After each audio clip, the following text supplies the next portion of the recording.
Salam sejahtera buat kita semuanya. Lalu Om Swastiastu, Namo Buddhaya, Salam Kebajikan. Yang saya hormati rekan-rekan wartawan dan juga yang saya banggakan, kita siang ini bertemu kembali dalam rangka update untuk kasus situasi Kamtipmas pada hari ini Selasa tanggal 11 Januari 2022. Rekan-rekan sekalian, ada beberapa yang akan kami sampaikan dan teman-teman nanti bisa menyimak ya. Dan informasi yang pertama terkait dengan gangguan Kamtipmas pada tanggal 11 Januari 2002, yaitu secara umum tren gangguan Kamtipmas mengalami kenaikan sebanyak 583 kejadian atau 159,29%. Ini adalah perbandingan antara hari Minggu kemarin dan juga dengan hari Senin ya. Cukup signifikan untuk kenaikannya. Adapun untuk rinciannya pada hari Minggu kemarin ini terdapat 366 kejadian dan pada hari Senin kemarin itu menjadi 949 kejadian. Nah, di sini untuk rincian kejahatan sebanyak 920 kasus, kemudian pelanggaran tidak pidana ringan atau kita kenal dengan pipiring itu 12 kejadian, kemudian bencana sebanyak 3 kejadian dan gangguan terhadap ketentraman, ketertiban sebanyak 14 kejadian. Rekan-rekan media, untuk selanjutnya di sini kami sampaikan terkait dengan data laka lantas. Untuk kecelakaan lalu lintas yang terjadi ini sebanyak 88 kejadian dengan rincian korban meninggal dunia sebanyak 9 orang, korban luka berat ini 8 orang, korban luka ringan 111 orang. Adapun kerugian material sebesar 159.999.999 rupiah. Sedangkan untuk jumlah pelanggaran lalu lintas ini sebanyak 381 kejadian dengan penindakan secara tilang ini 327 dan teguran sebanyak 54 kejadian.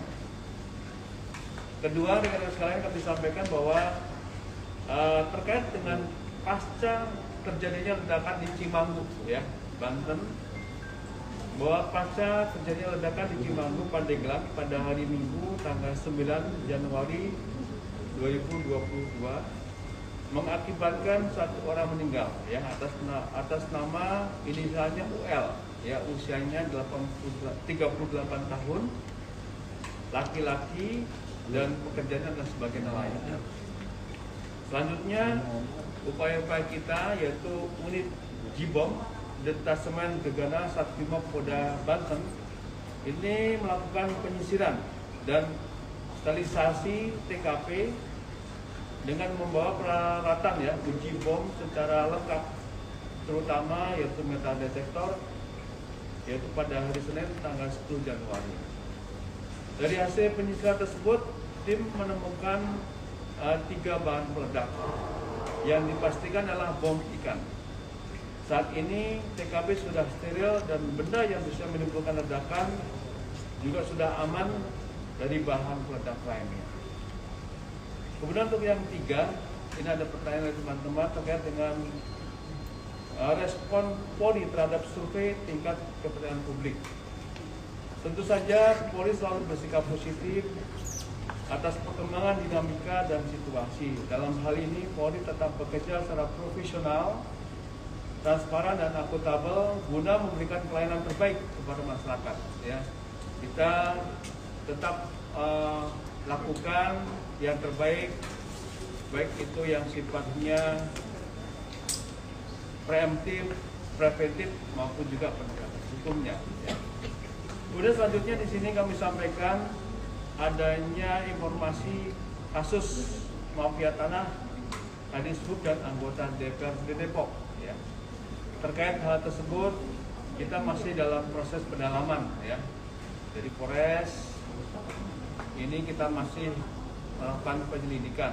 Tentu saja update ini nanti akan kami sampaikan apabila sudah ada lengkap datanya. Kemudian selanjutnya terkait dengan perkembangan kasus FH. Ya.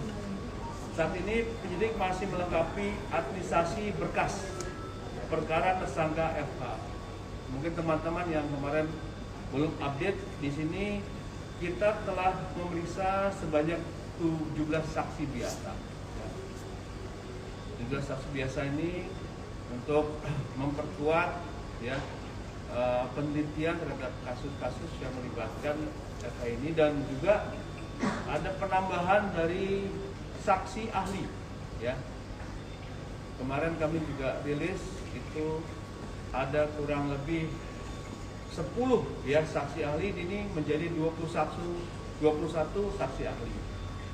Dan perlu kami sampaikan kepada teman-teman media bahwa tadi malam pada pukul 10.30 sampai dengan 21.30 ini saudara Eva sudah diperiksa ya.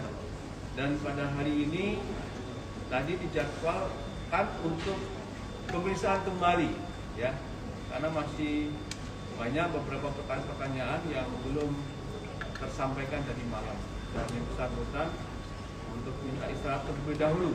Ini rekan-rekan sekalian, update yang kami sampaikan terkait dengan FH.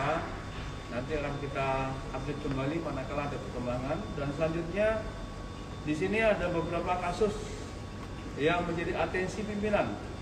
Yang pertama, ini ada kasus curas di Nusa Tenggara Barat.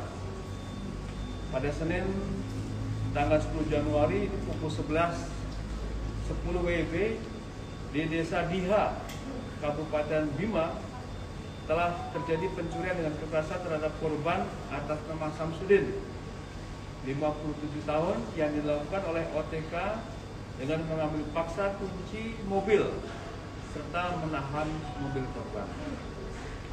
Selanjutnya yang kedua adalah di Bali, ya, ini kasus narkoba. Ini kejadian pada tanggal Kamis ya, tanggal 9 Januari pukul 19.00 Jalan Kembang Sari, Kabupaten Pamekasan ya, di Jawa Timur. Telah ditangkap pelaku atas nama Lalu Rudiansa ya, usianya 43, dengan BP kedapatan menguasai jenis narkoba ya, sabu jenis narkoba sebanyak 20,50 gram. Kemudian yang keempat adalah Kalsel ya, atau Kalimantan Selatan. Ini kasus narkoba juga. Ini ditangkap pada tanggal Jumat 7 Januari pukul 04 WITA di Jalan Transmigrasi Kabupaten Tanah Bumbu ya. Dilakukan penangkapan terhadap pelaku atas nama Fahrudin Zain. Ini usia 23, dengan BP kedapatan memiliki dan membawa dan menguasai narkoba jenis sabu sebanyak 60,04 gram. Selanjutnya di Maluku Utara, ini bencana alam gempa bumi. Ini kejadian pada Senin 10 Januari pukul 06.59 WIT ya, telah terjadi bencana alam gempa bumi sekitar 5 km barat daya Kabupaten Halmahera Utara dengan kekuatan 5,5 ya, dengan kedalaman 10 km. Nah, atas kejadian di sini ada korban ya, sebanyak 1 orang mengalami patah tulang, kemudian 1 orang cedera ringan dan sudah masuk ke rumah sakit terdekat. Adapun kerugian yang lainnya adalah 27 unit rumah rusak ringan ya, 8 unit rusak sedang, dan 3 unit rumah ibadah rusak ringan, dan 1 kantor desa Kusuri rusak ringan. Dan masyarakat saat ini berada di tenda-tenda pengungsian. Rekan-rekan sekalian, ini adalah update Kamtimas pada hari ini yang kami sampaikan. Terima kasih atas rekan-rekan kehadiran di sini. Selanjutnya silakan 1-2 bisa kami tampung untuk pertanyaan dan bisa kami jawab. Silakan. Dan kita semua ya. Pak terkait damai kartel, operasi damai kartel Pak, pola kerjanya seperti apa sih Pak nanti Pak? Apa? Operasi damai kartel yang pengganti operasi Demam Kalu Pak di Papua. Itu seperti apa pola kerjanya nanti ke depan? Rent of-nya sementara ini masih belum kita dapatkan dari shop ya. Ini manakala nanti sudah ada, nanti bisa kita sampaikan secara rinci ya kepada teman-teman. Ya, terima kasih. Untuk jumlah personelnya Pak? Apakah Ya, sudah tentu saja nanti dalam renov itu lengkap yang menyangkut masalah personilnya, sarana prasarananya, kemudian dukungan anggaran, dan yang paling penting tadi itu sistem dan metode. Tadi Ade tadi menyampaikan sistem metode seperti apa. Dengan ini apakah ada perbedaan? Mungkin demikian deh ya. Pak, silakan. Mau tanya lagi Pak, Ya. kalau yang tadi di Pandeglang itu kan bom ikan Pak ya? Ya. Itu ada kaitannya sama korban nggak Pak? Yang profesinya nelayan gitu, emang dia menggunakan bom ikan atau apa? Dari jenis bahan peledak yang ditemukan oleh Brimop tadi Jibom, memang ini adalah jenis bom ikan. Ya. Kemudian letak kejadian di TKP itu ada di dapur. Ya. Dapurlah sumber dari ledakan itu, dan sampai saat ini masih kita selidiki, walaupun ada beberapa bahan peledak yang tadi masih utuh yang kita temukan tadi, jumlahnya 3. Ya. Yang meledak itu 3 Pak, boleh maksudnya? Enggak, yang masih sisa ada belum meledak itu ada 3, jadi sudah kita amankan. Ya. Pak, Baik. apa lagi Pak, Koordinat kita ya katanya akan mengajukan penangguhan penahanan, apakah polisi sudah menerima itu Pak? Untuk penerimaan pengajuan itu belum ada. Saat ini kita masih fokus kepada pemeriksaan lanjutan ya. Yang tadi malam kita sempat tertunda, itu saja. Nanti sebenarnya ada pengajuan namanya, nanti akan kita konfirmasikan dan kita asesmen oleh yang bersangkutan ya. Ada tim sendiri akan menilai ya. Saya kira demikian teman-teman ya, cukup lengkap ya update pada hari ini. Terima kasih atas perhatiannya. Wassalamualaikum warahmatullahi wabarakatuh.